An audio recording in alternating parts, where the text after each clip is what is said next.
আসসালামু আলাইকুম। কেমন আছেন বন্ধুরা? আল্লাহর রহমতে আলহামদুলিল্লাহ আমি অনেক অনেক ভালো আছি।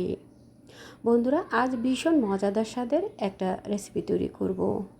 আজ আমি তৈরি করব কাঁচা আমের জেলি।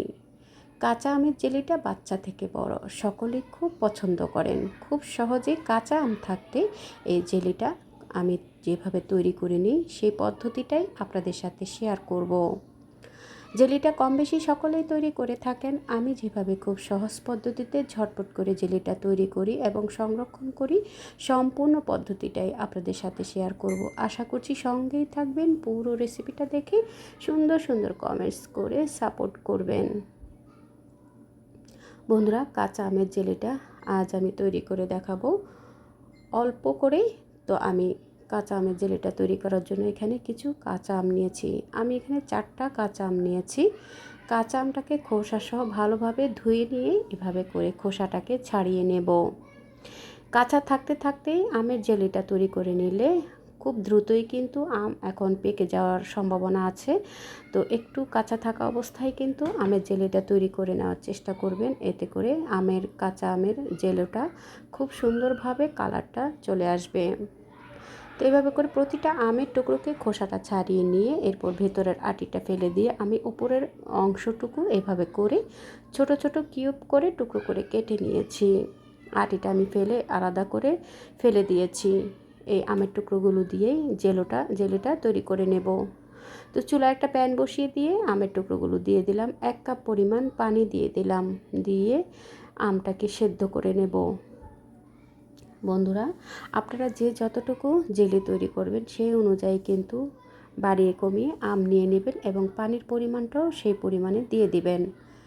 তো আমটাকে কিছুক্ষণ জাল করার পরে আমরা চেক করে দেখব আমরা হয়েছে কি না। সেই পর্যায়ে সেদ্ধ হয়ে গেলে একটু নেড়েচেড়ে আমি এখন চেক করে দেখছি আমটা কিন্তু সেদ্ধ হয়ে গেছে। সেদ্ধ হয়ে যাওয়ার পরে একটা স্ট্রেনারে ছেঁকে আমি শুধু জুসটা ব্যবহার করব। তো একটা স্ট্রেনারে ছেঁকে নিয়ে এভাবে করে আমের অংশটুকু আলাদা এবং শুধু আমের ভেতর সেদ্ধ করে নেওয়ার পরে যে পানিটা ছিল সেই জুসটা বা পানিটাই আমি ব্যবহার করব জেলো তৈরি করার জন্য। আর এই যে বাড়তি যে অংশগুলো রয়ে গেছে সেটা কিন্তু আমি ফেলে দেব না। সেই অংশটুকু আমি যখন আমসত্ত্ব তৈরি করব তখন আমসত্ত্বর ভিতরে আমি ব্যবহার করব। এখন আমি যতটুকু জুস হয়েছে আমি একটু কাপ মেপে নিয়েছি, কারণ সেই পরিমাণ আমি চিনি ব্যবহার করব। তো 2 কাপ পরিমাণ আমার জুস হয়েছে। সম পরিমাণ আমি চিনি দিয়ে দিলাম। আপনারা আপনাদের টেস্ট বুঝে যদি একটু টকটক রাখতে চান সেক্ষেত্রে আরও কিছুটা চিনি কমিয়ে দিতে পারেন। তবে আমি আর টকটক রাখবো না, একটু আমি পারফেক্টভাবে যতটুকু প্রয়োজন ঠিক সেই অনুযায়ী যতটুকু জুস ততটুকুই কিন্তু আমি চিনি নিয়ে ভালোভাবে মিশিয়ে দিয়ে জাল করে নিয়েছি। চিনিটা গলে যাওয়ার পরে জুসটা কিন্তু আরও কিছুটা পাতলা হয়ে গেছে। এভাবে করে কিছুক্ষণ জাল করার পরে আস্তে আস্তে ঘন হয়ে আসবে। যেহেতু আমি কাঁচা আমের জেলো তৈরি করছি, কাঁচা আমের কালারটা আসার জন্য এখানে 1 ফোঁটা গ্রিন কালার ব্যবহার করেছি। আপনারা চাইলে স্কিপ করতে পারেন, তবে দিলে দেখতে ভীষণ ভালো লাগে, আকর্ষণীয় একটা কালার আসে।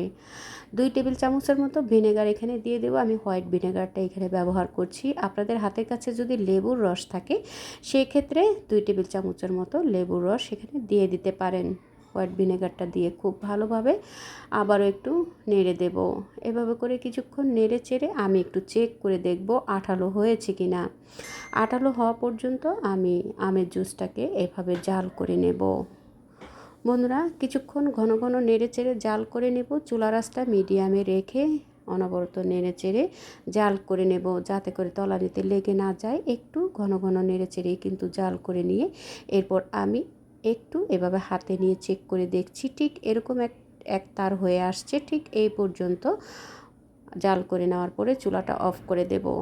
চুলাটা অফ করে দিয়ে আমি যেই মোল্ডে সেট করব বা যেই পাত্রে রাখবো সেটাতে আমি গরম গরম থাকা অবস্থায় ঢেলে দেব। আমি একটা কাচের বয়ম নিয়েছি। বয়মটাকে খুব ভালোভাবে ধুয়ে আমি কিছুক্ষণ রোদে শুকিয়ে নিয়ে এরপরে শুকনো কাপড় দিয়ে ভালোভাবে মুছে নিয়েছি।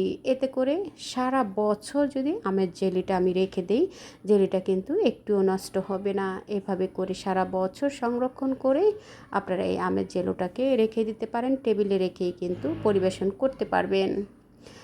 গরম গরম থাকা অবস্থায় আমি ঢেলে দিয়েছি। ঠান্ডা হয়ে যাওয়ার পরে প্রায় 1-1.5 ঘন্টা পরে খুব সুন্দরভাবে জেলোটা জমে এসেছে। বন্ধুরা, এখন আমি পাউরুটির সাথে জেলোটা একটু সার্ভ করে দেখিয়ে দিচ্ছি আর জেলোটা কতটা আকর্ষণীয় হয়েছে। এভাবে করে আপনারা চাইলে তৈরি করে প্রিয়জনকে উপহার দিতে পারেন। বাচ্চা থেকে বড় সবাই কিন্তু সকালের বা বিকেলের নাস্তায় এই পাউরুটির সাথে এই জেলোটা তৈরি করে এভাবে করে জেলো দিয়ে পাউরুটি সার্ভ করতে পারেন। বাচ্চারা এই জেলোটা কিন্তু ভীষণ পছন্দ করে, বড়রাও কিন্তু খুবই পছন্দ করে। আশা করছি এভাবে তৈরি করবেন, প্রিয়জনকে একটু নিত্য নতুন রেসিপি তৈরি করে উপহার দিবেন। কাঁচা আম ফুরিয়ে যাওয়ার আগেই এই জেলোটা তৈরি করে প্রিয়জনকে উপহার দিবেন। কেমন লাগলো বন্ধুরা আমার এই আজকের ম্যাঙ্গো জেলির রেসিপিটা? আশা করছি আপনাদের সকলের কাছে ভালো লেগেছে। দেখতে দেখতে যদি একটা লাইক দিতে ভুলে গিয়ে থাকেন, প্লিজ বন্ধুরা একটা লাইক দিয়ে রেসিপিটা কন্টিনিউ করে নেবেন। আপনার একটা লাইক, একটা কমেন্টসের মাধ্যমে আমার এই রেসিপিটা পৌঁছে যাবে আরও অনেক বন্ধুদের কাছে। আপনার একটা লাইক, একটা কমেন্টসের জন্য আমরা ভীষণ উৎসাহিত হই এবং ভীষণ আনন্দিত হই সুন্দর সুন্দর রেসিপি তৈরি করতে। পরবর্তী রেসিপি দেখার আমন্ত্রণ রইল। দেখা হবে পরবর্তী কোনো রেসিপির সঙ্গে। সে পর্যন্ত সকলের সুস্থতা কামনা করছি। আজকের মতো এখানেই বিদায় নিলাম। আল্লাহ হাফেজ।